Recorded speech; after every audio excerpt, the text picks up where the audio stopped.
Bonjour David, quelques tensions tout à l'heure entre les manifestants et les forces de l'ordre. Quelle est l'ambiance là autour de vous? Écoutez Sophie, les tensions se sont quelque peu apaisées, on s'est mis un peu en retrait du cortège, on peut constater qu'il y a un véritable regain de mobilisation lors de ce 33e acte des Gilets jaunes. On a pu constater quelques scènes insolites comme des projectiles qui ont été jetés des immeubles, des œufs ou des bouteilles d'eau, ce qui a un peu énervé le cortège. Je me trouve actuellement avec une des figures des Gilets jaunes, Jérôme Rodriguez, qu'on ne présente plus évidemment. Jérôme, merci de répondre à nos questions. 33e samedi de protestation, sous le signe aujourd'hui pour rendre hommage en tout cas aux mutilés, et j'ai constaté qu'il y avait pas mal de mutilés qui étaient venus aujourd'hui protester, manifester pour montrer qu'ils n'ont plus peur.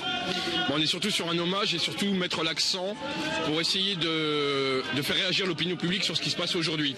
On peut ne pas être d'accord avec les revendications citoyennes et des citoyens qui portent des gilets jaunes sur du mieux vivre, mais on n'a pas le droit d'être d'accord avec ce qui se passe, c'est-à-dire la répression, la mutilation et les différents morts qu'il y a pu y avoir en France autour de ce mouvement, et cette répression exercée par le gouvernement, par le biais de la police, et c'est ça qu'aujourd'hui on veut mettre l'accent.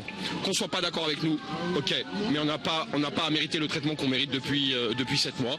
Je fais partie avec 23 copains de gens qui ont perdu un œil. Sébastien est là aujourd'hui, il a perdu sa main, et ça faudrait que les gens réagissent qu'il y a un réel problème. On sent aujourd'hui un véritable regain de mobilisation. Certains médias ou certaines personnes ont dit qu'il y avait un essoufflement. Vous contestez évidemment cette idée de l'essoufflement du mouvement. Aujourd'hui, on en est au 33e samedi de protestation. Qu'est-ce qu'il faut encore faire de plus pour vous faire entendre par le gouvernement? Le souci, c'est que depuis des semaines, on nous dit qu'il y a une baisse de la mobilisation, ce qui est faux. Ce qui est faux parce que ce sont des gens qui parlent et qui ne connaissent pas, qui ne viennent pas sur le terrain et qui se permettent de donner leur avis, mais qui est un avis faux. On est au mois de mai, on est au mois de juin, mariage, communion, baptême, tournoi de sport pour les enfants, ça fait 7 mois que les gens y marchent, ils n'ont pas vu leurs gamins. Donc manifestement parlant, oui, il y a moins de monde, mais dans le cœur et dans les rues, quand je me balade, tout le monde est gilet jaune. Tout le monde est d'accord avec les revendications du mieux vivre. Donc le mouvement ne s'éteint pas.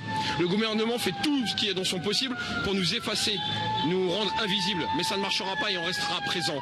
J'en veux pour exemple cette manifestation, victime de discrimination, n'ayant pas le droit de passer par les mêmes trajets que la manifestation, la marche des fiertés, soi-disant que eux ne sont pas revendicatifs.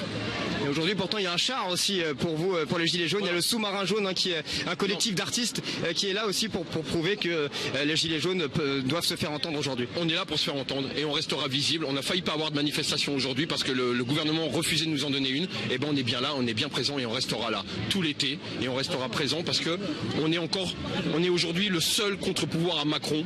On est le seul à essayer de réveiller les consciences publiques et l'opinion publique qui a un problème avec ce président, quoi qu'il advienne. Merci beaucoup Jérôme Rodriguez d'avoir répondu à nos questions. Vous l'aurez compris, les Gilets jaunes ne sont pas prêts de s'arrêter en tout cas durant les prochains samedis.